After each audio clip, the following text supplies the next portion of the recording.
may matinong immune system, guys. As you can see, tanga. Tigo naman, oh. Gusto kayo, you can see. Dolphin daw. Dolphin si Jacob. Sila yan eh. Dolphin. Boy, ito to ha, dolphin to ha. Dolphin. Dada.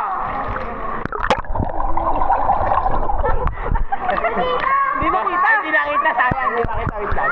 Nakita? Dada, dolphin oh. Oh. Dolphin. Panis. Parang may burne. Kasama burne. Dolphin. Ano ba? Papagod ako. Anong drama? Ang itang bird shark. Shark. Pakita mo yung shark. Ayoko nga. Wala yung shark, dilis lang. Alam niyo ba, may theory sa lugar na ito. Kung saan dito natagpuan ng pinamamagatang Area 51. Ito ang version 2.0 ng Area 51 po. Tanga ng cameraman to eh, walang yaman naman.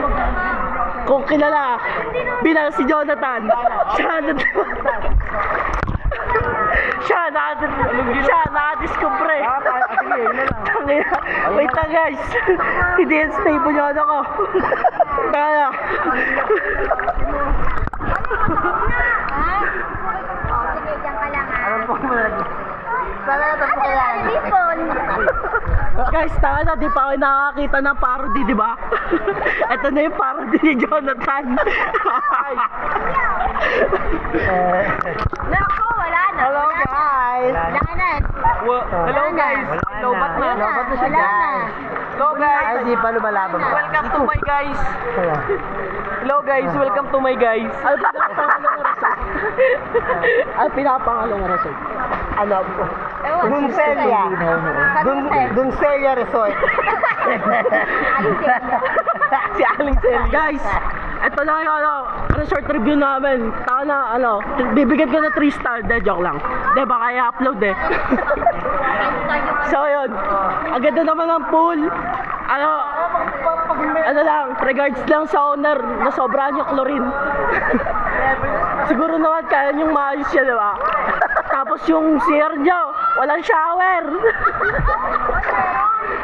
Meron. Ay, sorry guys, sorry. Guys, sorry, may shower pala. Hindi siya. Ano ba ang shower gripo din? Wala ba ako ano yung shower? Gripo. Alam mo yung pinagbubutas-butasan na plastic bottle? Ayun, puta na. Pwede ka mag-customize na gano'n, mas malakas pa yun. Wait lang. Kung nakikita nyo yung pinaka-ano ng shower dito, okay naman, maganda. Ayun, yung may-ari ng Digicam. Bariya lang sa kanya to guys. Ito pa yung may-ari ng resort, medyo chubby. Ito pa yung may-ari ng resort, daddy ko. Yan, maraming salamat sa pagsira nyo sa resort ko. Guys, pag may lumulutang na tayo, hindi amin yun ha. May shower kami. Saba tayo. Panoorin nyo, paano namin i-showdown to. Dudog show namin kung ano yung Eto, dito lang kayo makakarinig ng resort review. Siguro pagkaon natin yung may-ari talaga.